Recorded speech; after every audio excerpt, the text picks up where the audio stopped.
Saludos y les doy la más cordial bienvenida a esta última sesión del curso que se tituló, bueno, que todavía se titula, porque todavía estamos en la última sesión, Nacimiento de Estados Unidos.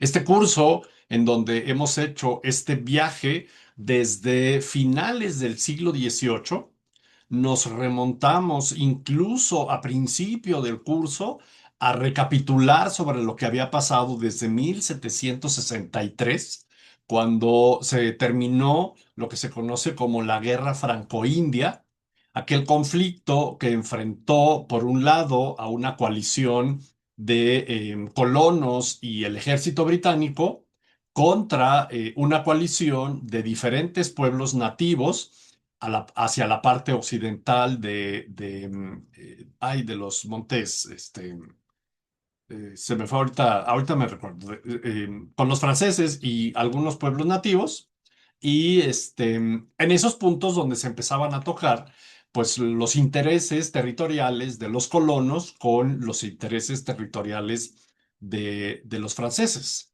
Y entonces, los Montes Apalaches, ya me acordé, en esos Montes Apalaches. Y en ese recorrido, o sea, vimos cómo esa guerra, pues culmina a favor de los británicos, pero en cierta forma en contra de los norteamericanos, o bueno, en contra de los colonos, porque se empiezan a dar una serie de circunstancias en donde la corona intenta tener más control sobre las colonias, hay una serie de impuestos que se les empiezan a aplicar a los colonos, cuando la vida de los colonos se había desarrollado sin un manejo directo de la corona, sin tampoco hacer un cobro de impuesto que viniera desde la corona, sin una presencia del ejército británico. Y esto irá escalando paulatinamente hasta que lleguen eventos como el que se conoce el sangriento Boston o la masacre de Boston y más adelante la fiesta del té hacia 1773, y ya para ese momento las circunstancias y las relaciones entre colonos y británicos está completamente desbordada hasta que finalmente en 1775 se da lo que se conoce como las primeras batallas de la Guerra de Independencia, la batalla de Lexington y Concord, y esto va a hacer que se reúna el segundo Congreso Continental. Ese segundo Congreso Continental en un principio pretendía establecer acuerdos por la vía pacífica con el Imperio Británico, sin hablar todavía de independencia, sino más bien que si le iban a imponer ese tipo de pues pagos, pues entonces que hubiera una representación por parte de los colonos allá en el Parlamento británico para que se configurara pues una especie de provincia de colonos, pero con voto en el Parlamento. Y entonces, pues que esa serie de acciones no fueran unilaterales para los colonos, y el rey Jorge III, ni siquiera leyó ni vio ese tipo de documentos que les habían mandado los colonos. Esto lleva a que, pues el 4 de julio surge el día, pues simbólico, que es cuando se da la Declaración de Independencia, y a partir de allí comienza la Guerra de Independencia, que se va a extender hasta 1783.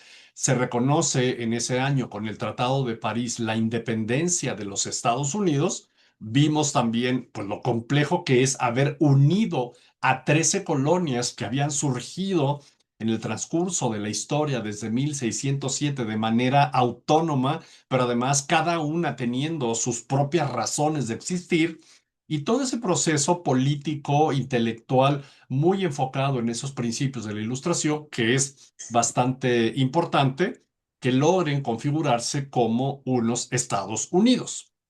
Pero van avanzando las situaciones a partir de la Declaración de Independencia y de ya ser reconocidos como una nación independiente. Y para 1787 las situaciones están muy complejas y a punto de pues que exista una separación de unos estados y que otros absorban a los más pequeños. Y se llega entonces a la Asamblea Constituyente, que lo que tiene por objetivo es redactar una constitución para que se puedan establecer los lineamientos que ya llevan más bien hacia esta nueva entidad política. Y surge entonces la que hoy sigue siendo pues el documento máximo de Estados Unidos, en donde se le da más poder a la federación, se estructuran los tres poderes que no existían en la etapa anterior: el poder ejecutivo, legislativo, judicial. Se configura el Congreso, se establece que son dos cámaras, y todo esto va de alguna manera haciendo que pues, se ordenen de forma definitiva pues estos pasos que se dieron entre 1783 y 1787. Se llega a las elecciones de 1789, en donde George Washington se convierte en el primer presidente, y a partir de allí empezará paulatinamente a ir creciendo este nuevo estado, que pues primero se tiene que consolidar institucionalmente con esa constitución y con esa estructura política, y posteriormente ir avanzando en la cuestión económica, en la cuestión política. Hubo algo que no se pudo resolver en la Constitución, que tuvo que ver con los estados que tenían una economía y una forma de vida esclavista, y que en ese momento se dejó como un pendiente, y que irán transcurriendo los años. Vendrá más adelante la presidencia de Thomas Jefferson, un personaje con una astucia expansionista bastante importante, el cual inicia proponiéndole a Francia comprarle la región cercana a Nueva Orleans, porque le interesaba el puerto de Nueva Orleans. Y resultó que en el transitar, Francia le dijo: mejor te vendo todo el territorio de Luisiana, y se da lo que se conoce como la Gran Compra, que ocurrió en 1803. Esto prácticamente duplicó o triplicó la extensión territorial de Estados Unidos. El mapa que hoy vemos de Estados Unidos, pues prácticamente la mitad ya estaba en propiedad de Estados Unidos, y comenzó también allí toda una serie de ir definiendo cómo se iban a configurar los nuevos estados, bajo qué circunstancia esclavista o no se iban a ir dando. Y fueron transcurriendo los años, se fueron integrando otros territorios. Hacia 1745 se integra Texas, y luego viene la guerra con México. En 1700, perdón, ya estoy en 1800, ¿sí? En 1845 ocurre lo de Texas. En 1848 se integra toda la Alta California, el famosísimo territorio vendido por Santa Ana. Se había también negociado con el Reino Unido la parte del norte, los territorios de Oregon, y para cuando llegamos a 1761, prácticamente Estados Unidos tiene la extensión territorial que hoy es en la parte continental Estados Unidos. Y en ese transitar, en ese recorrido, cuando se da la fiebre del oro, empiezan a existir pues una cantidad de recursos naturales que van permitiendo el crecimiento económico e industrial de Estados Unidos.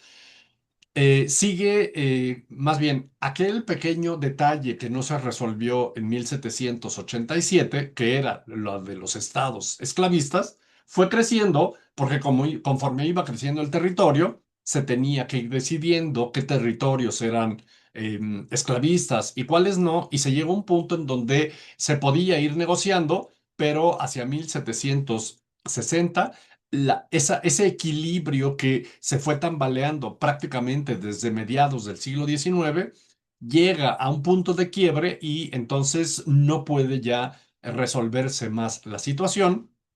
Aparece un personaje que se llama Abraham Lincoln, con un discurso completamente antiesclavista, completamente en pro de la abolición de la esclavitud, de alguna manera advirtiendo a los estados esclavistas, los del sur, cuáles serían las condiciones si él ganara la presidencia. Todo esto va ocurriendo durante su campaña en 1760, y gana Abraham Lincoln, e inmediatamente Carolina del Sur declara su separación.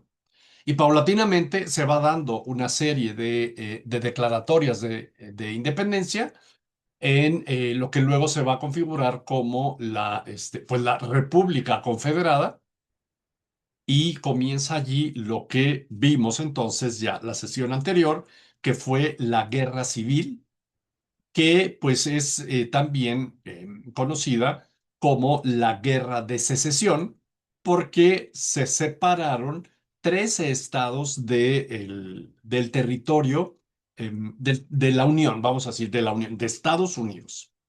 Y a partir de allí, pues aparece pues la primera gran encomienda que va a tener Abraham Lincoln. Él prácticamente toma posesión del cargo y a los días empieza la Guerra de Secesión, la que también se conoce como la Guerra Civil. Vimos que la Guerra Civil es el momento de mayores bajas que ha tenido Estados Unidos en toda su historia, aun sumando todas las guerras en las que ha intervenido a partir del siglo XX no se acercan a lo complejo que fue desde el punto de vista de bajas humanas la guerra civil, por un lado. Por otro lado, de alguna manera enfrentó estas dos posturas que de alguna forma llegamos al siglo XXI y aún siguen siendo una fuente de confrontación entre los norteamericanos. Primero, las poblaciones con este planteamiento esclavista y las que tienen un planteamiento abolicionista, que eran muchos de los territorios y los estados del sur, pero entre ellos está la cuestión de la población afroamericana. El objetivo primordial o el objetivo de inicio de la guerra civil o la guerra de secesión fue mantener la unión. Evidentemente, se formaron dos bandos en esta guerra de secesión, los confederados, estados que se habían separado al sur, y los unionistas, que eran los que querían mantener la unión, o sea, los Estados Unidos, y donde, pues evidentemente, Abraham Lincoln comandaba esa unión, era ese norte industrial y abolicionista contra el sur, que era agrario y esclavista. Al final, siendo pues muy, o sea, en muy síntesis de este evento, va a durar 4 años esta guerra, este enfrentamiento. Lo van a ganar los unionistas o la Unión, pero para ello tuvieron prácticamente que destruir el sur oriente de Estados Unidos, los territorios y los estados que irían de Virginia hacia Florida y de Texas hacia el Pacífico, pues prácticamente quedaron devastados, arrasados. La población que pues tenía sus grandes plantaciones y su vida en esta, pues podríamos decir, muy característica vida sureña, pues se ve completamente arrasada, o sea, literalmente y moralmente, porque luego para la reconstrucción, que pues sería la etapa que va a seguir, va a venir un momento en el cual, déjenme primero les pongo la reconstrucción, en el cual pues muchos empresarios con capital en la parte del norte vienen y compran los territorios del sur. Aquello se vuelve una revoltura, se establece pues un ambiente de resistencia y también de confrontación y de agresión muy fuerte hacia la población afroamericana, la cual pues se le había ya abolido la esclavitud, primero cuando se proclamó la emancipación, todavía cuando estaban en plena guerra con Abraham Lincoln en 1863, pero luego vendrá la ratificación con la enmienda número 13, una pues de las más significativas porque oficialmente queda abolida la esclavitud. En 1866 se redacta la decimocuarta enmienda, en donde se le da derecho a la ciudadanía afroamericana, pues a formar parte de este colectivo electoral, y finalmente la decimoquinta, el voto afroamericano. Perdón, la decimocuarta es que tiene nacionalidad americana, es primero la libertad, el reconocimiento de su nacionalidad norteamericana, y la decimoquinta es el voto. Y vendrá entonces un periodo de reconstrucción que era el que les estaba hace unos segunditos comentando, que muchos empresarios del norte van a tomar ventaja de las condiciones en las que queda el sur. Muchas de las grandes familias que había en el sur pierden prácticamente todos sus capitales.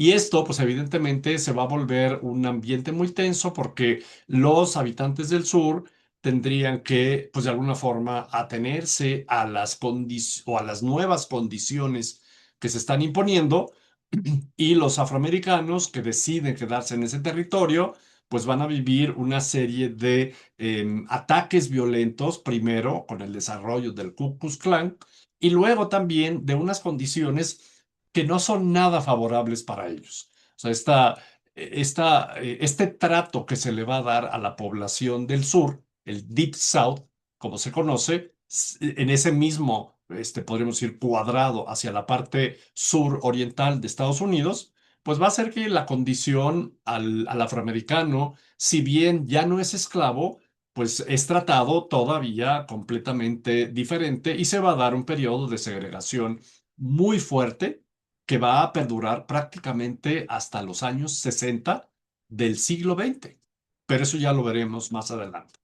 En ese transitar entonces, pues nos quedamos en que para 1877 se da ese proyecto de reconstrucción, es un apoyo, es una estructura, es un plan configurado por el Estado para que se pueda equilibrar, pues por lo pronto la economía, para que los estados que se habían separado pudieran volver a integrarse a la nación tenían que ratificar las tres enmiendas que se habían establecido y esto hace que el proceso de reunión o de reestructuración de los Estados Unidos pues tenga un periodo relativamente complejo.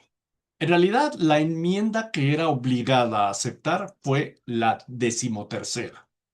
Y entonces cada estado de estos que se separaron tuvo que ir ratificándola para que fueran readmitidos, pero pues de alguna manera se convirtieron como en los estados mal portados.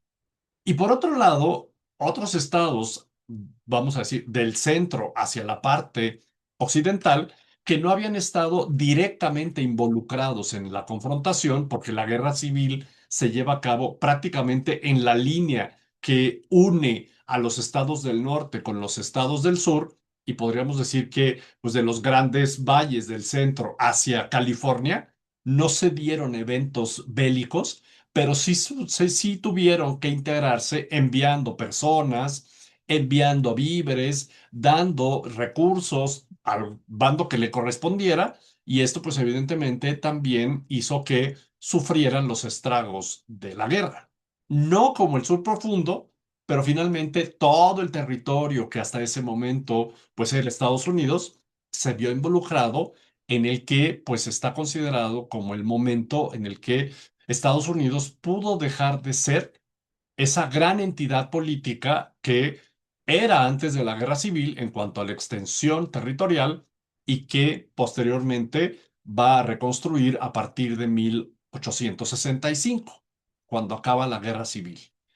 Quedan esas heridas, queda esa confrontación, pero también esto da una fortaleza muy importante a la Unión, le da también un poder muy fuerte a la federación, porque pues de alguna manera es la que en concepto, aunque es comandada por Abraham Lincoln en ese momento, lo que Abraham Lincoln está defendiendo es el concepto de Estados Unidos, la Unión.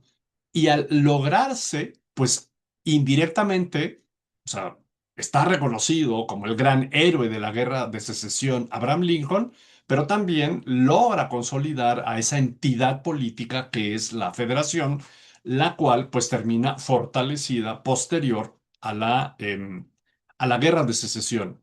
Y en ese devenir llegamos entonces a lo que se estudia o al periodo que puede estudiarse como la era dorada, que en realidad corresponde a un libro, o sea, el título corresponde a un libro que habla de ese crecimiento exponencial que tiene Estados Unidos conforme se va logrando la reconstrucción posterior a la guerra civil y para cuando se termina ese 1877, que es el año en donde oficialmente deja de existir el programa de reconstrucción. Por eso se maneja ese año tan particularmente, podríamos decir, o sea, poco cerrado en números ceros o cinco. Ya ven que siempre como que cerramos las fechas o en cinco o en cero.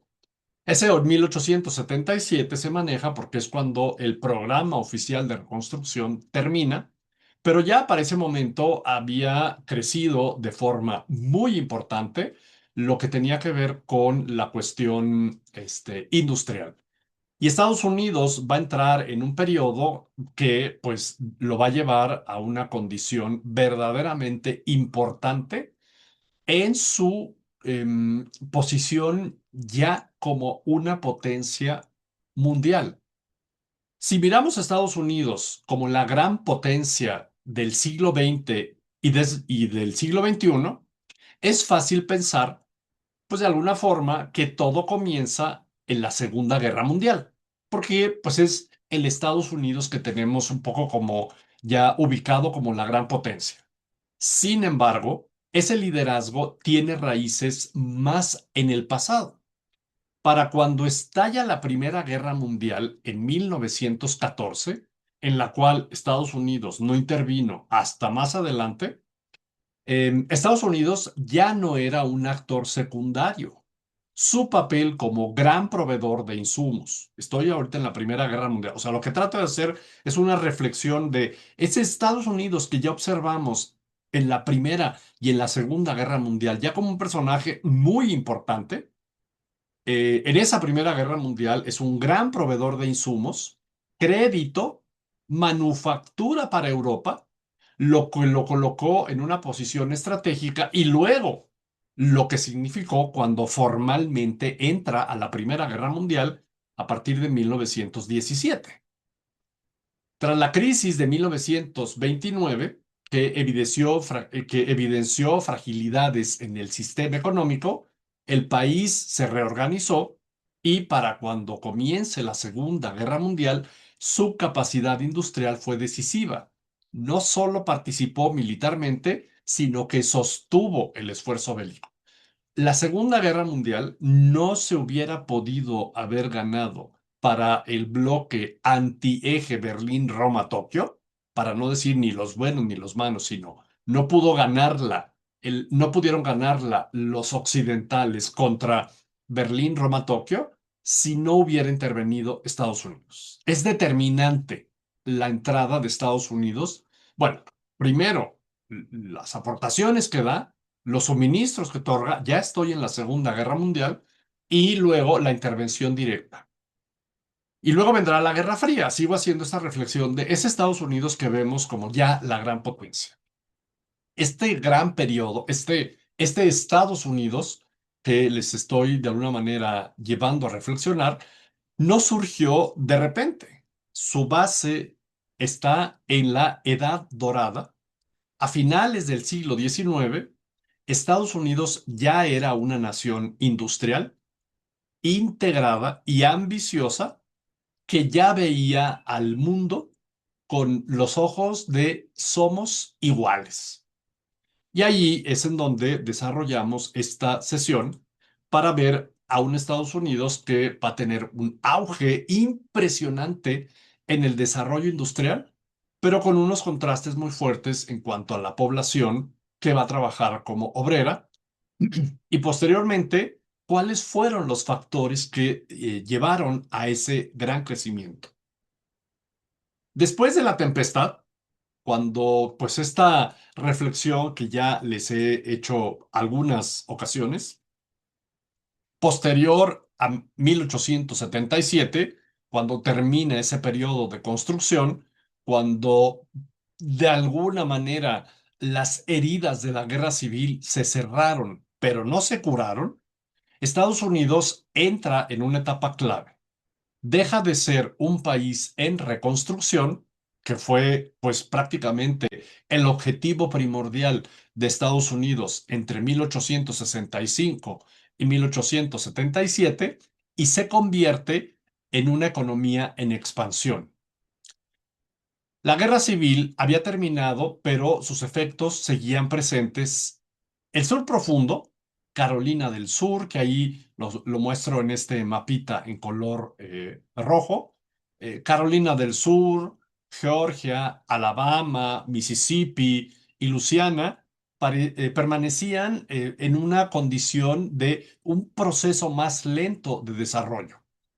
Había una condición, pues que de alguna manera se resistió a ese crecimiento industrial que tenía como contraste el sur y el desarrollo, perdón, que tenía como contraste el norte y su desarrollo industrial.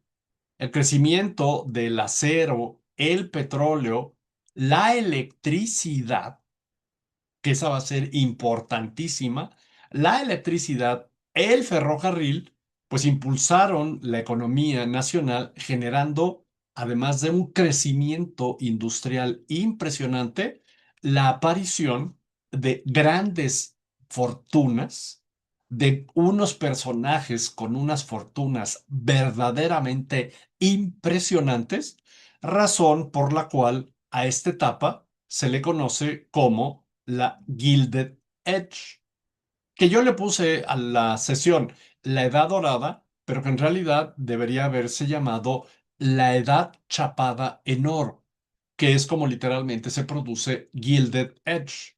Y se le llama así a esta edad porque, por un lado, se desarrollan estas grandes familias con unos dineros verdaderamente, a veces incluso hasta inimaginables, de la riqueza que llegaron a alcanzar, pero por otro lado, con un Estado completamente debilitado, o sea, es un periodo presidencial en donde los presidentes prácticamente se vuelven títeres de los grandes empresarios, y luego está esa gran desigualdad que está generando ese desarrollo industrial. Porque para generar ese desarrollo industrial se necesita una migración muy fuerte de la población campesina hacia los territorios que están, o más bien hacia las ciudades industriosas.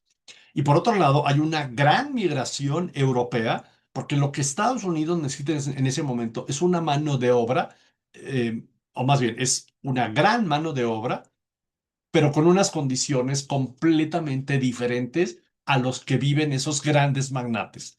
Por eso se hace referencia a esta edad chapada en oro, pues porque era como ocultar en esta opulencia que viven esas grandes familias versus ese estado debilitado, ese gobierno debilitado, casi que manipulado, y esa población en unas condiciones completamente, pues completamente desiguales. Así, pues se va a llegar a esa condición en donde esta etapa va a caracterizarse por un crecimiento económico verdaderamente vertiginoso, o sea, un crecimiento acelerado, impulsado por la electricidad, por la industria, por el ferrocarril y, como les decía, la llegada masiva de inmigrantes. Y el sur, en cierta forma, permaneció rezagado en esta condición. Para poder dimensionar en dónde está parado Estados Unidos, o sea, eh, qué nivel, a qué nivel, o cómo les diré, en qué liga se está moviendo Estados Unidos, cuando llegamos a 1890, que es la fecha en la que estamos tratando de terminar este periodo, cuando llegamos a ese momento, pues vamos a estar en un planteamiento que está llevándonos a que ya se codea con las grandes potencias del mundo. Para dimensionar el crecimiento que tuvo Estados Unidos, hacia 1890, el orden industrial mundial puede entenderse como un sistema en transformación, donde las viejas potencias europeas aún dominan, pero aparece un nuevo protagonista. En la lista de las grandes potencias del mundo hacia 1900, perdón, hacia 1890, definitivamente el primer lugar lo tiene el Reino Unido. El Reino Unido en este momento es el dueño del mundo. Es la potencia dominante económica, industrial, territorial. La historia debate si fue el Imperio Británico o el Imperio Mongol, allá por 1300, el Imperio Mongol, cuál fue el más grande o cuál ha sido el más grande de la historia. Em, Porque la extensión territorial de de ambos imperios es prácticamente igual.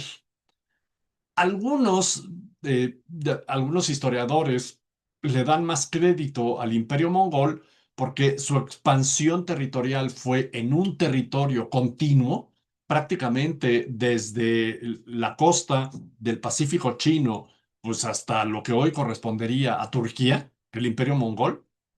Y el Imperio Británico, al ser salpicado, porque tiene todos sus territorios isleños, la India y demás, pues no tiene como esa vasta extensión visual. O sea, el imperio, viendo el mapa del Imperio Mongol, es más impactante que ver el mapa del Imperio Británico porque está como salpicado.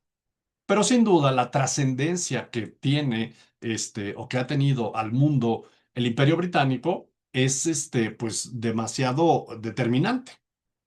En el segundo lugar estaban nada más y nada menos que los alemanes, que habían comenzado de forma independiente su crecimiento desde que concluyeron las guerras napoleónicas. ¿Por qué digo independiente? Porque no se unificó como Alemania hasta 1871, pero los territorios alemanes no se detuvieron al crecimiento industrial. De hecho, cuando se unifica en 1871, territorios como lo que hoy corresponde a la zona de Berlín, Brandenburgo, Sajonia, Baviera, habían crecido de forma independiente y entonces se unió, se hizo una conjunción de desarrollos industriales muy importantes.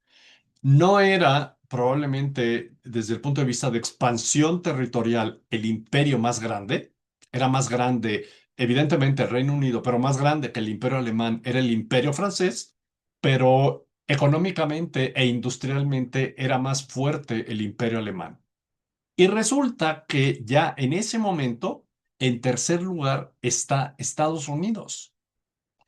Ya es la tercera potencia mundial, tiene un vastísimo territorio, o sea, ya está Alaska integrada en este territorio para 1890.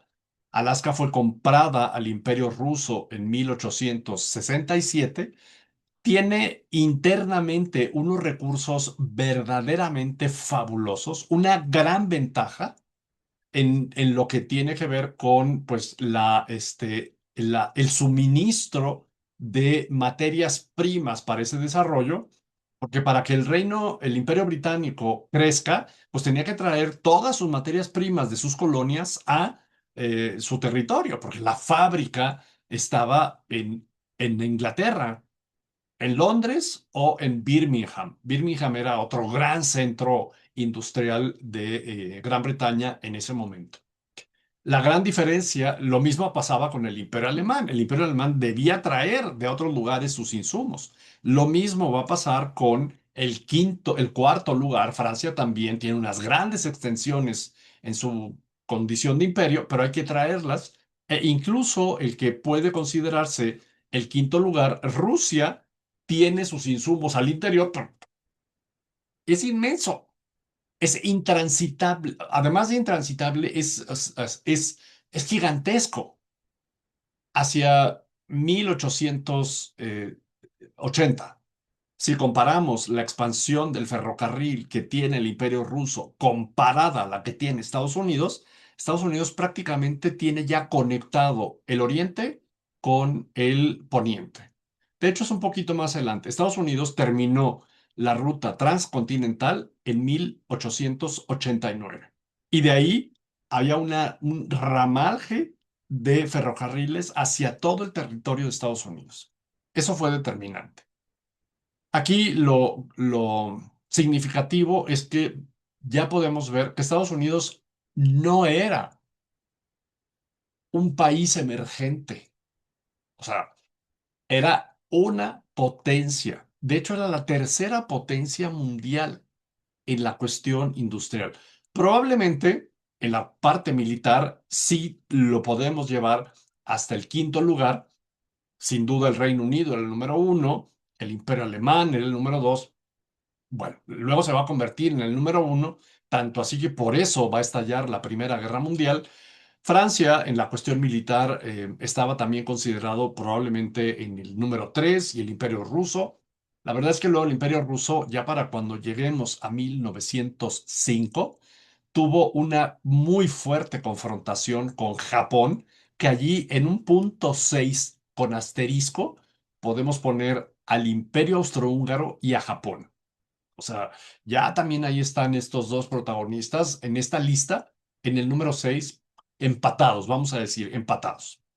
Ese era el escenario de el mundo hacia 1890. La Constitución de Estados Unidos se había redactado en 1787. 100 años después, Estados Unidos ya estaba en el tercer lugar de las potencias del mundo, codeándose con los británicos, con los alemanes, con los franceses, con los rusos, con los austrohúngaros y con los japoneses. El crecimiento de Japón también es impresionante, ¿eh? Ese es otro caso que también creció de una manera descollante. Y al interior, hacia el interior de Estados Unidos, haciendo luego la visión. Miren, en ese mapa que les pongo aquí, en estas líneas punteadas que se ven, podemos de alguna manera dimensionar cómo era la red de ferrocarril que estaba ya terminada hacia 1889. Había ese contraste regional entre el industrioso norte, el norte industrioso, en donde el acero, el petróleo, el ferrocarril impulsaron la economía, surge una élite empresarial que pues era parte de la que les comentaba. Está el centro, que de alguna manera es favorecido por ese crecimiento ferroviario. El tren fue determinante en Estados Unidos. El oeste, pues tenía un proceso de expansión, el noroeste iba en proceso de expansión y el sur oeste, había crecido de forma importante y empezaba a tener contacto comercial hacia el Pacífico. Estaban integrando en ese momento Estados Unidos 44 estados. Faltaban 6 para que se cumplieran las 50 estrellas de la bandera de Estados Unidos. Utah, o sea, los 6 que faltaban, bueno, nada más para aquí. En 1890 Estados Unidos contaba con 44 estados y faltaban Utah, que se va a integrar en 1896, Oklahoma, que se va a integrar en 1907, Nuevo México, que se va a integrar en 1912, Arizona, que se va a integrar en 1912, Alaska, que ya era un territorio de Estados Unidos desde 1867, pero se convierte en estado hasta 1959, y finalmente Hawái, que también va a ser un territorio que van a tomar para ellos desde 1898, pero que se va a convertir en estado en 1959.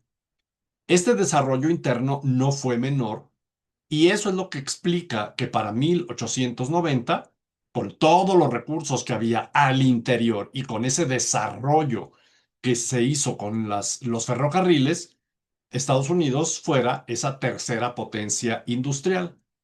Es en ese contexto en donde surge esta idea de vivir en la era dorada, la edad chapada en oro.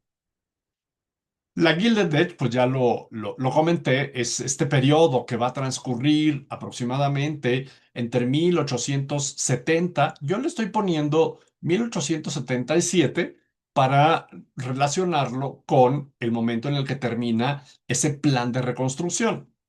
Pero este libro, ahí se alcanza a ver un poquito de la portada del libro, o de una de las portadas, que luego ya ha habido muchas ediciones, marca el periodo entre 1870 y 1910. Correspondería a lo que en Francia se conoce como la Belle Époque, que es este momento también de esplendor económico, de desarrollo industrial. Son los años en los que, por ejemplo, en Francia se construyó la Torre Eiffel en 1889. Los años en donde se vive este crecimiento industrial es la época del impresionismo en Francia. Es también el momento en el que crece, por ejemplo, el Imperio Austrohúngaro, cuando está este señor Francisco José, y también en Alemania se conoce como la época guillermina. Estaba gobernando Alemania o reinando Alemania el emperador Guillermo II. Prácticamente ese Guillermo II es el que va a provocar la Primera Guerra Mundial. Y en Inglaterra era la época victoriana, que si bien la reina Victoria muere en 1905, su hijo, Eduardo VII, va a darle continuidad a esa aura victoriana que también pues tiene que ver con esta condición de Downtown Abbey, por ejemplo, es ese periodo. Esta Gilded Age comparte esos momentos, como les digo. Es un periodo entre 1870 y 1890 que además se le dio esa denominación, como ocurrió con la Belle Époque, posterior a la Primera Guerra Mundial. Se volvió de uso común durante las décadas de Gilded Age de 1920 y 1930 y se derivó de la obra del escritor Mark Twain, en donde escribió la película de Gilded Edge, que quiere decir un cuento de hoy. Abarca, como les digo, las décadas que ya les comentaba y reflejaba un periodo de gran prosperidad y un brillo que escondía profundas desigualdades sociales, corrupción, en donde estaban metidos los políticos y los presidentes, o probablemente vamos a darle el beneficio de la duda a los presidentes, pero unos presidentes que se los pudieron chamaquear e inventarles cuentos chinos y que a lo mejor ni cuenta se daban de toda la serie de movimientos de corrupción que hacían sus burócratas de abajo. Y por supuesto, tensiones sociales en esa desigualdad que se va generando. Es un periodo súper interesante, es complejo, por ejemplo, visto desde la perspectiva de la clase obrera, pues es una etapa muy dura, muy sufrida, que de alguna manera, pues Estados Unidos pudo verse involucrado, y de hecho se vio involucrado en todos estos principios, ideologías de los movimientos obreros. Este fue un tiempo de transformación en Estados Unidos cuando se consolidó como una potencia industrial y económica y se presentó ante el mundo. Bueno, en ese momento no. Déjenme, o sea, les puse aquí ante el mundo como otra nación imperialista, pero más bien ay, ¿cómo lo pondría? Y pensó en la idea de entrar en este desarrollo imperialista. Algo así más o menos, que de hecho es la etapa que sigue para Estados Unidos. Los presidentes que van a gobernar en ese periodo, bueno, antes de ver a los presidentes, hagamos una breve pausa comercial de 5 minutos y volvemos para ver rápidamente a los presidentes.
Ya volví para seguir con esta Gilded Edge, en donde hubo, es una etapa reconocida como la etapa de presidentes débiles, magnates fuertes. El, entre 1877 y 1890, el sistema político estadounidense atravesó una etapa marcada por la debilidad presidencial. Este periodo que estamos estudiando se caracterizó por gobiernos con poca capacidad de control frente al creciente poder económico. Más que liderar, muchos presidentes administraron inercias políticas, dominadas por intereses empresariales, redes clientelares y corrupción institucional. El poder real se desplazó hacia el Congreso, las maquinarias políticas y sobre todo hacia los grandes magnates industriales, escalando escándalos, favores políticos, prácticas de clientelistas, permitieron que los llamados varones ladrones expandieran sus imperios con escasa regulación. La política no desapareció, pero perdió centralidad frente al poder económico. Así, mientras Estados Unidos crecía, el Estado mostraba limitaciones para ordenar ese crecimiento y los varones ladrones se enriquecían de unas maneras verdaderamente omnipotentes. Presidentes de ese periodo fueron, por un lado, Rutherford B. James, aquí se me fue de a dos. Él fue el 19º presidente, gobernó entre 1877 y 1881, llegó tras una elección controvertida, puso fin a la reconstrucción, a este periodo que les digo que de forma oficial apoyaba el desarrollo en la parte sur, y buscó reformas administrativas que de alguna manera dieran el control al Estado, pues cosa que evidentemente no fue posible. Luego viene la presidencia de James Garfield, que fue el 20º presidente, el cual fue pues el mandato más breve de la historia. Fue asesinado meses después de asumir el cargo en un contexto de disputas políticas internas. Este asesinato, de alguna manera, es el reflejo de la debilidad que había al interior del Estado cuando estamos llegando a ese 1881. Es podríamos decir, es el mártir y el ejemplo de esos presidentes que fueron verdaderamente, pues, una especie de símbolo para el periodo que se estaba viviendo. Luego viene el 21º presidente, Chester Arthur.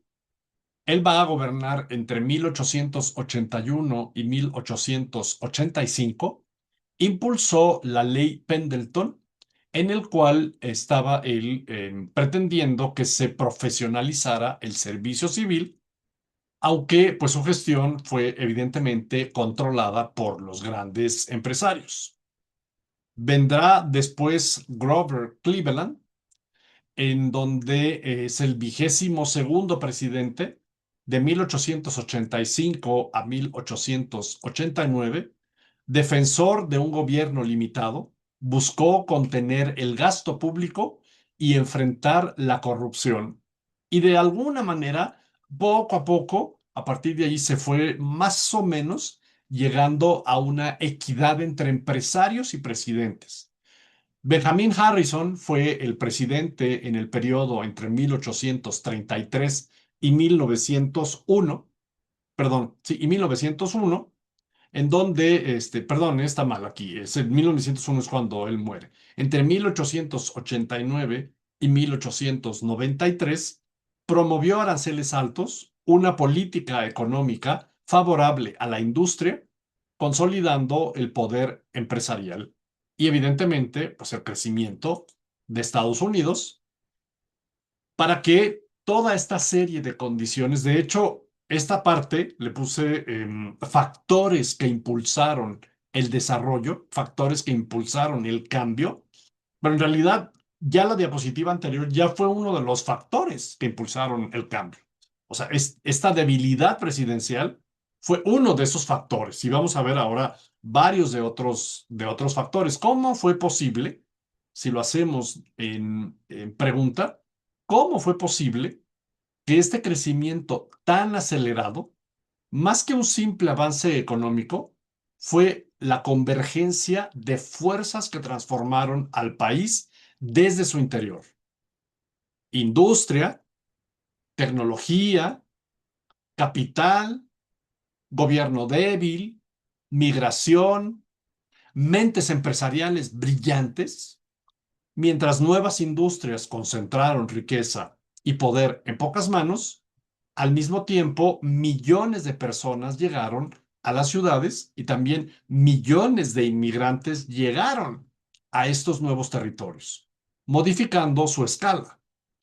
Una de las razones para que llegaran estas grandes masas de inmigrantes es porque se empieza a conocer a Estados Unidos como, pues podemos decir, como la vía o la posibilidad para que también estas condiciones de vida que muchos migrantes tenían en los territorios europeos les vendieron la posibilidad de que Estados Unidos era la tierra de la oportunidad y se dieron unas grandes cantidades de migración de irlandeses, italianos, alemanes, escoceses, portugueses, y se van a ir formando comunidades europeas muy importantes en todo ese periodo, con unas migraciones que también van a sufrir unas situaciones de segregación y de discriminación. Ya no es únicamente una discriminación fenotípica, o sea, ya no es el anglo blanco contra el afroamericano, ahora ya es el anglo blanco norteamericano de alcurnia, vamos a ponerlo así, de alcurnia versus el inmigrante, porque evidentemente va a tener una condición incluso más parecida a las poblaciones obreras afroamericanas, van a vivir en barrios particulares, cuanto y no que luego se van a ir construyendo estos tan significativos y tan identificados barrios italianos, irlandeses, incluso hasta estados alemanes, o sea, hay población alemana en el centro de Estados Unidos, pues que ha creado unos verdaderos emporios de trabajo al siglo XXI y porque de alguna forma no fueron integrados en este sistema, paulatinamente se fue consolidando. Este proceso no fue lineal ni equilibrado. Aquí se fue dando, como les digo, toda esta serie de factores en donde ya le reflexionaba. Uno de los primeros factores esa presidencia o esos presidentes débiles.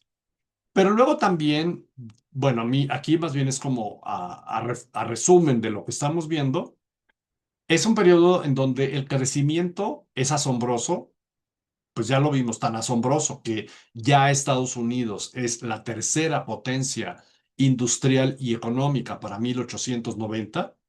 Las industrias del acero, el petróleo y el ferrocarril se expandieron rápidamente, atrayendo inversiones y generando inmensas fortunas para un pequeño grupo de empresarios, los cuales vamos ahorita a mencionar a los más significativos. Sin embargo, esas riquezas contrastaban con las condiciones que vivía la población. Esta población que pues tuvo una urbanización desordenada, se concentraron en guetos que no tuvieron una estructura ordenada en este mismo gobierno, podríamos decir, sin estructura y sin visión para, de alguna manera, controlar el crecimiento que se estaba teniendo.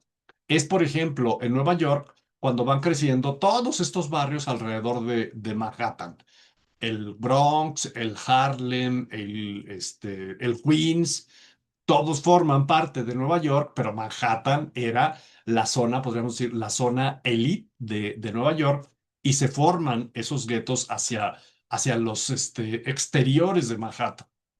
En Chicago también se da esa misma condición.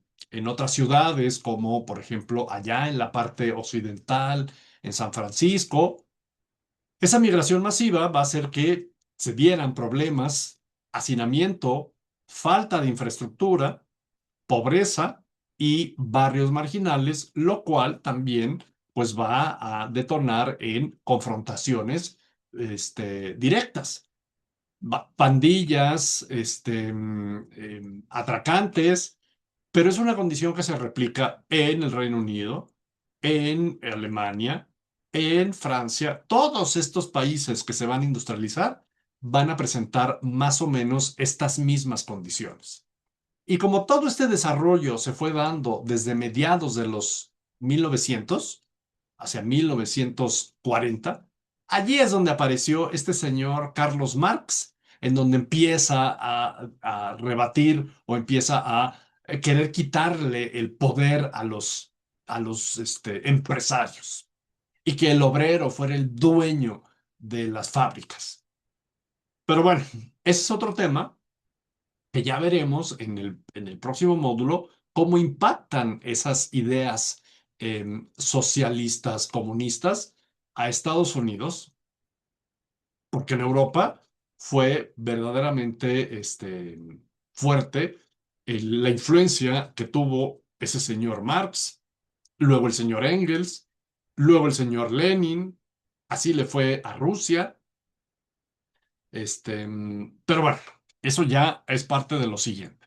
El caso que frente a esto surgieron, evidentemente, sindicatos que exigían jornadas de 8 horas, mejores salarios, sectores de clase media que impulsaban reformas administrativas y fue una era de contrastes que consolidó una economía moderna pero profundamente desigual. De hecho, diría una economía muy moderna, porque va a aparecer, como les decía, un elemento que va a cambiarlo todo.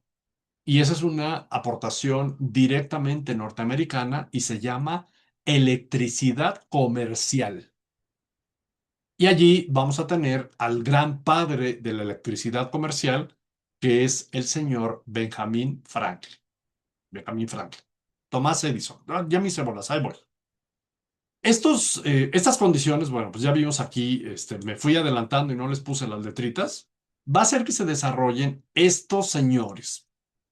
La Gilded Age, la era dorada, pues va a desarrollar estas condiciones, estas innovaciones como la energía, la comunicación y el transporte, va a impulsar avances tecnológicos y una abundancia en recursos naturales al interior, con industrias clave que lideraron este cambio, como el acero, el petróleo, los ferrocarriles. El ferrocarril transcontinental, les había dicho 89, es 1869, todavía más a mi favor que no me acordara de la fecha correcta, porque el unir la parte oriental con la parte occidental para 1869 es tan solo 4 años después de la Guerra de Secesión. En este corazón de la transformación emergió un grupo de terratenientes, un grupo de empresarios que la verdad es que la historia de cada uno llevaría casi que a un curso independiente para estudiar la historia de cada uno de ellos y que fueron definitivamente determinantes en el desarrollo y en el que Estados Unidos se convirtiera en la gran potencia industrial que ya era en 1890. El primero de ellos no están, ahora sí que como cuando se nombran a las Misses, es en random order, ni siquiera los puse en orden alfabético ni nada, simplemente están mencionados sin que uno sea más importante. La verdad es que es la conjunción de todos ellos lo que provoca este momento en la historia de Estados Unidos. John D. Rockefeller. nacido en Richmond, perdón, en Richford, New York, construyó Standard Oil mediante la absorción de otros competidores y tuvo el control del petróleo. Es una etapa, perdón, regálenme un segundito, por favor.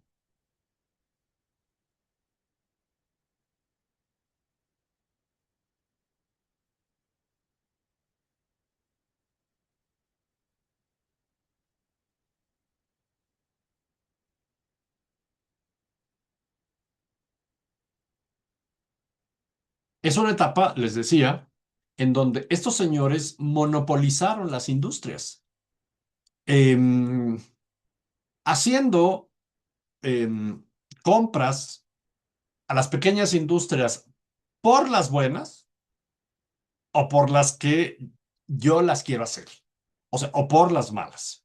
Evidentemente, se da una serie de movimientos truculentos con, pues, una especie como de gangsterismo, aunque se va a venir hasta después, hasta los años 30 del siglo XX, pero sí con unas formas en donde, pues, se vuelven prácticamente los dueños absolutos de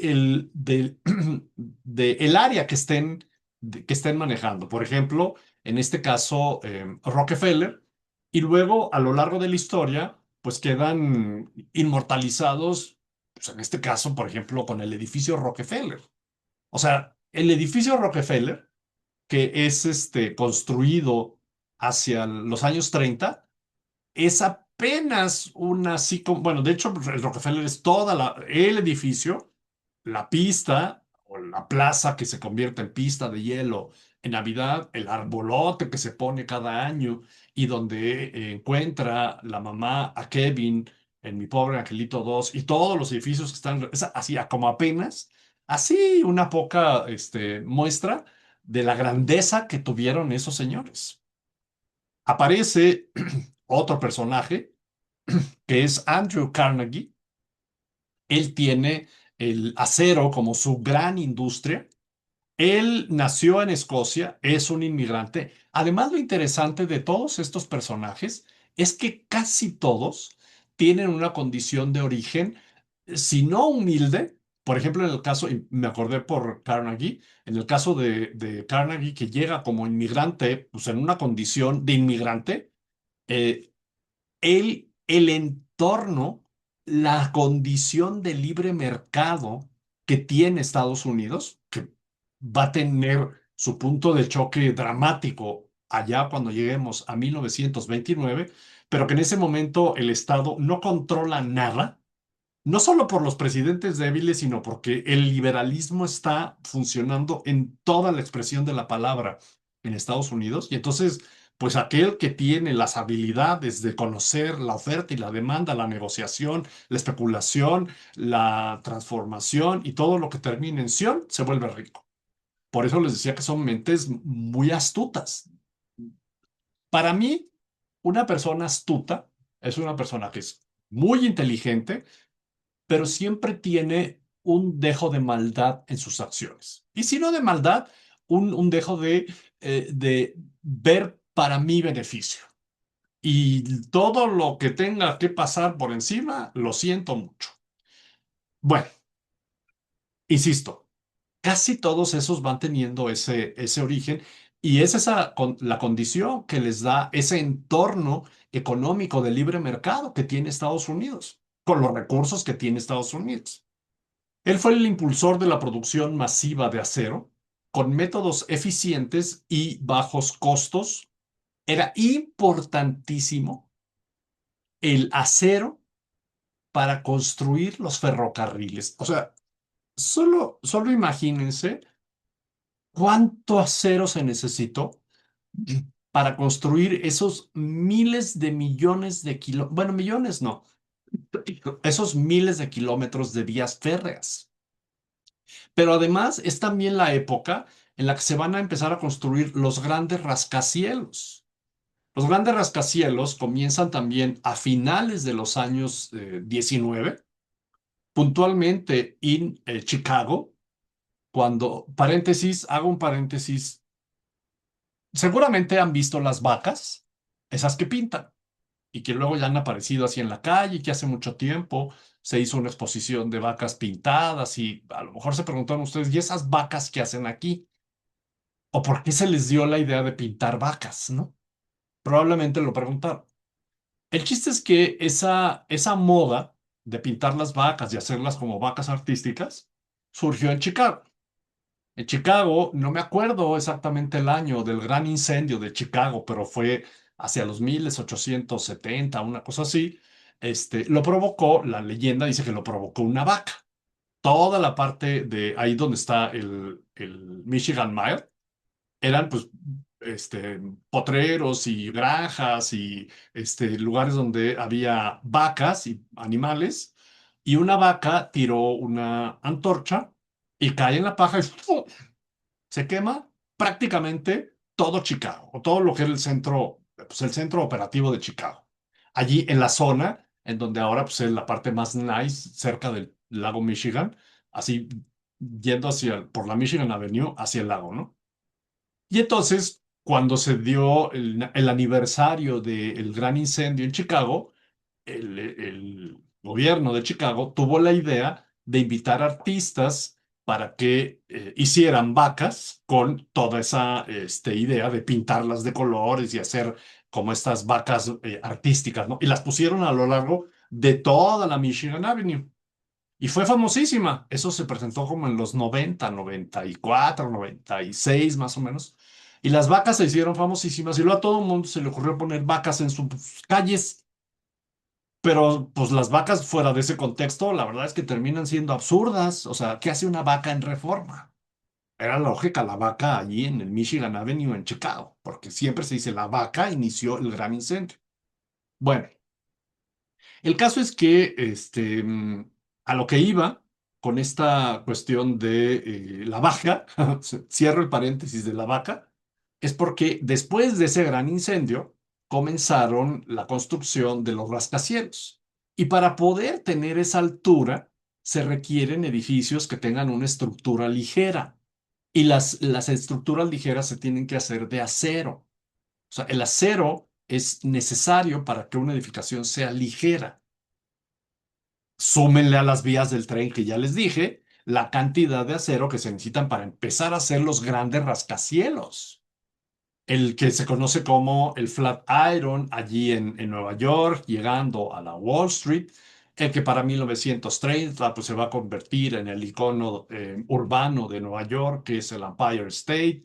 Y así, o sea, aquí todo esto me detuve. Por eso ven que les digo, este tema, o sea, de los señores estos, da pero para un curso sin duda solito. Está también Cornelius Vanderbilt. Él nació en Staten Island, dominante en el transporte ferroviario y articulador de mercados regionales. Para poder poner las estaciones de tren, pues debían negociar con el Estado porque pues se volvían una especie de combinación entre propiedad privada, pero pues debía atravesar por todo un territorio que era del Estado. Y entonces tenían que negociar con el Estado para que les diera la concesión de esa ruta. O sea, no era solo tener el recurso, que lo tenía. Era aparte negociar para poder poner ahí la estación y entonces que llegara el tren y todo lo que provocaba alrededor de la estación el crecimiento económico. Este señor fue probablemente el, si no el más rico, porque es que de veras todos amasaron unas riquezas verdaderamente descolocantes. Probablemente fue el más, el que más exhibió o, o el más, o sea, el que hizo más, como más show en su riqueza. Ah, por cierto, el señor Carnegie, se me olvidó decirles que luego entró en una etapa en donde le remordió la conciencia por todo lo que hizo con los trabajadores y para limpiar su conciencia se volvió, o sea, hizo este, sus empresas estas que hacen beneficios, se me fue ahorita la palabra, y luego también apoyó la música, por eso existe el Carnegie Hall, que es el que hace, pero también tiene su fundación. Eso es su fundación, la Fundación Carnegie, para apoyar a la música y guaraguara, etcétera, etcétera. Luego está JP Morgan. Él fue pues el magnate de los bancos, en donde este señor JP Morgan, John Pierpont Morgan, él nació en Connecticut, financiero clave en la reorganización industrial y creador de grandes corporaciones. Era pues el magnate de los bancos. Y luego está Jay Booth, pues un competidor de Cornelius Vanderbilt, pero era tan extenso el territorio y era tan necesario cubrir el territorio que dio para que se desarrollaran estos dos grandes empresarios en la cuestión del ferrocarril, incluso Leland Stanford y también Henry Clay en el acero, lo que ya les comentaba de la parte de la necesidad que se tenía para el acero. Estos son los que se conocen y varios más, o sea, aquí les puse como los más importantes y varios más que se conocen como los varones ladrones. Y será uno de los factores, llevamos dos. El primero sería el de los presidentes débiles, el segundo sería el de los varones ladrones, el tercero sería el de los avances industriales. Ese también es bien importante porque Estados Unidos se convirtió en una fábrica de inventos, pero de inventos que van a ser verdaderamente determinantes para el desarrollo industrial, una revolución tecnológica que transformó profundamente, evidentemente, Estados Unidos y al mundo. La Edad Dorada fue un periodo de revolución tecnológica con innovaciones claves en la comunicación, la energía, el transporte. No solo impulsaron el crecimiento económico, sino que también cambiaron la forma en que las personas vivían. O sea, no fue una cuestión simplemente económica. Entre, entre los avances, uno de los avances más significativos, me voy a adelantar aquí, puse primero a Alexander Graham Bell en el ámbito de las comunicaciones. Déjenme para ir en orden. En el ámbito de las comunicaciones, Alexander Graham Bell. Si bien muchos se discuten la invención del teléfono, porque casi todos aceptan que Marconi es el inventor, aquí lo importante de Graham Bell es que crea una empresa, que es lo mismo que ocurre con, ahorita que veamos a Thomas Edison. Otros han desarrollado este gran planteamiento de la electricidad, como Tesla, ahora tan famoso Tesla, pero quienes lo ponen, quienes lo convierten en un producto que era también el modus operandi de Estados Unidos, o sea, poderlo poner a precio de mercado, por decirlo de alguna forma, pues son los que terminan por trascender. O sea, sí, Tesla desarrolló la pila y bla, bla, pero pues la pila no tuvo el éxito de la electricidad de Thomas Edison. Bueno, revolucionó la forma en que las personas se conectaban, un dispositivo que acortó distancias, facilitando la comunicación tanto en el ámbito personal, en realidad debería ser al revés. Primero fue en el profesional, porque era muy costoso el teléfono, pero evidentemente para estos magnates que les era muy útil para sus negocios, pues fue como cuando el celular.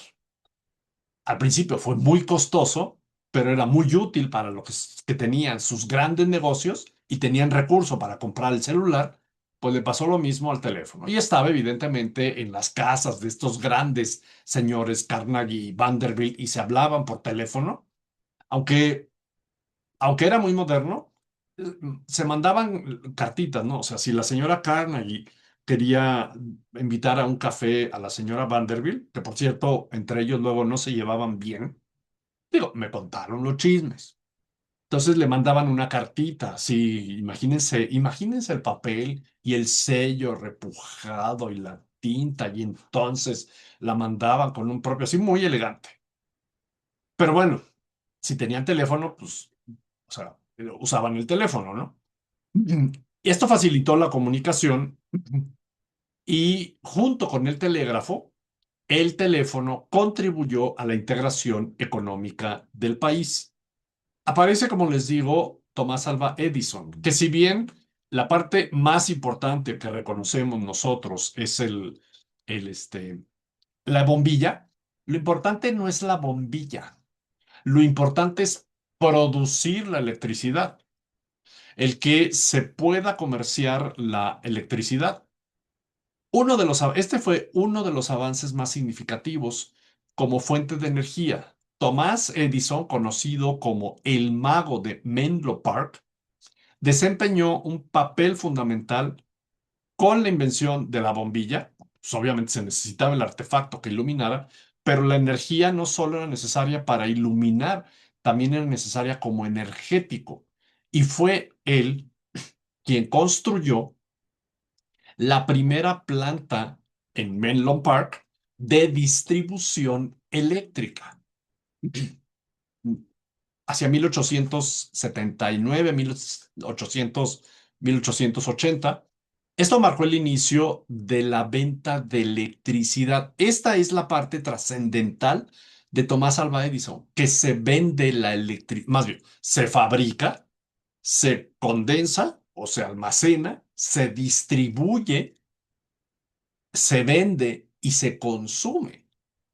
La electricidad se conoce desde la época de los griegos, o sea, por supuesto que nunca mente la inventó él y luego Benjamin Franklin descubrió cómo hacerla eh, correr a través de un cable cuando estaba con su papalote y cae en el papalote, o sea, se reconoció cómo hacerla circular.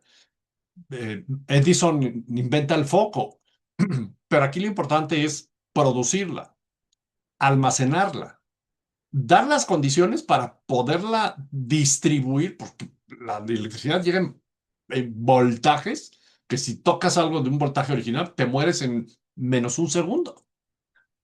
Transportarla, venderla y que se pueda consumir. O sea, ¿qué les puedo yo decir? Después de esto, ¿qué país puede, o sea, equipararse o sea, la electricidad es una revolución. O sea, hay quienes consideran que la electricidad en estas condiciones es la segunda revolución industrial o la tercera, porque viene la primera, la de principio del siglo XVIII, la segunda, cuando en Inglaterra se inventan los altos hornos en donde se puede procesar el acero, y luego viene la tercera y la cuarta se supone que es la revolución digital. El ferrocarril, pues creo que queda evidente por qué es tan importante. El ferrocarril, ay, perdón, y la ciencia. En este campo, em, en medicina, en química, en agricultura, mejoró la calidad de la producción, por ejemplo, en la agricultura, la calidad de vida, porque se inventan toda una serie de medicamentos que salvan la vida, como entre ellos la penicilina, y pues va a aumentar también la productividad. En conjunto, los avances tecnológicos transformaron Estados Unidos y evidentemente se exportaron al mundo y pues el mundo al final terminó reconociendo a Estados Unidos como el inventor de esos avances. La inmigración y la urbanización entre 1870 y 1900, millones de inmigrantes llegaron a Estados Unidos, principalmente desde Europa del Sur y del Este. El ferrocarril transcontinental se terminó en 1869. Esto facilitó el comercio y aceleró la colonización del oeste, o más bien la eficientizó. Se crearon nuevas ciudades entre las conexiones. Grandes empresas ferroviarias acumularon inmensos poderes económicos y políticos y también se transformó el tiempo porque se crearon zonas horarias para poder tener una, una relación entre lo que ocurría en la parte occidental y lo que ocurría en la parte oriental. A ello se une, perdonen, es que me fui a la parte del ferrocarril, me adelanté en las diapositivas, y también, bueno, la parte del ferrocarril, y viene, perdón, la inmigración y la urbanización. Perdónenme, estaba yo un poco perdido en las diapositivas. Esta inmigración, como les decía, fue una inmigración masiva entre Europa que impulsó un acelerado proceso de urbanización en Estados Unidos. Nueva York o Chicago se convirtieron en los grandes centros industriales con infraestructura moderna, pero enfrentaron hacinamiento y desigualdad. Como les decía, estos millones de inmigrantes venían de Europa del Sur o del Este en busca de mejores oportunidades económicas y libertad política y bondades económicas, pero por su parte, Nueva York, Chicago, Filadelfia se convirtieron en centros industriales y culturales. La urbanización fue un fenómeno transformador. Las ciudades ofrecieron empleos, fábricas, pero también se enfrentaron estos desafíos como el hacinamiento, la pobreza, la falta de servicios básicos, y los inmigrantes contribuyeron al desarrollo industrial y enfrentaron, como ya les exponía hace un momento, discriminación. Estos inmigrantes, muchos llegaban a través de los puertos de Ellis Island y enfrentaron una mezcla de oportunidades y discriminación. Aunque fueron fundamentales para el desarrollo industrial, también sufrieron una explotación laboral. Vivieron en condiciones precarias, en vecindarios superpoblados, conocidos como barrios bajos o slums. Surgieron movimientos nativistas, o sea, de estos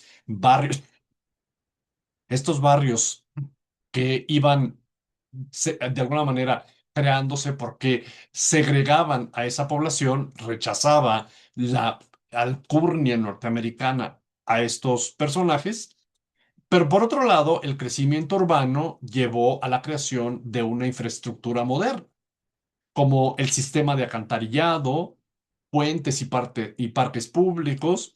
Empezaron esos trenes urbanos que a la postre se convertirán en los metros de las ciudades. Va a empezar a electrificarse y a iluminarse, o van a empezar a electrificarse y a iluminarse las ciudades. Y esto pues va a llegar a que pues el desarrollo tenga todos esos factores. Así, con esta serie de factores y de cambios y de personajes y de políticos y de esta edad chapada en oro, estamos concluyendo este fascinante periodo de la historia de Estados Unidos, en donde pasó de ser una unión de colonias que se transformaron en estados y que juntas firmaron la Declaración de Independencia el 4 de julio de 1776, a que para cuando lleguemos a 1890, estas pequeñas colonias pegadas a la costa atlántica se convirtieran en el transcurrir, pues aproximadamente de ciento y piquito de años, en la tercera potencia mundial. En ese momento, Estados Unidos ya estaba en las grandes ligas del mundo y no dejará ese lugar. En lo que venga del siglo XX y en lo que llevamos del siglo XXI, esta consolidación que se logra hacia 1890 es un lugar preponderante de potencia que Estados Unidos no va a soltar, pero que tendrá que vivir sus respectivos momentos complejos cuando lleguemos a el próximo curso, no, cuando lleguemos al próximo curso, Estados Unidos entre guerras, forjando una superpotencia. Cuando venga esta expansión imperialista, que es muy particular la forma en la que Estados Unidos va a estructurar su expansión imperialista y que ya veremos cómo esto ocurre, porque si muy rápido lo pueden ustedes pensar, su extensión territorial no se compara a las grandes extensiones territoriales que tienen los grandes imperios a finales del siglo XIX. ¿Qué pasó con Estados Unidos? ¿Cómo va a consolidarse como la gran potencia? ¿Qué pasó con Estados Unidos a finales del siglo XIX? Este periodo lo llamo entreguerras porque vamos a estudiar tres guerras que son determinantes. En 1898, la que se conoce como la Guerra Hispano-Estadounidense. En 1917 a 1918, aunque la Primera Guerra Mundial comience en 1914, Estados Unidos se involucra a partir de 1917, la Primera Guerra Mundial, y luego vendrá el papel que tiene Estados Unidos en la Segunda Guerra Mundial y las consecuencias que trae para el país y para la geopolítica mundial el final de la Segunda Guerra Mundial en 1945, que será el momento en el que terminará este módulo. A partir del 23 de abril, en el mismo horario, pero con más emociones. Así que por ahora hemos concluido este módulo. Espero que haya sido de su interés, que les haya dado mucho aprendizaje y que pues nos lleve llenos de emoción al siguiente periodo de la historia de Estados Unidos. Por ahora, muchas gracias y nos veremos en Estados Unidos entre guerras.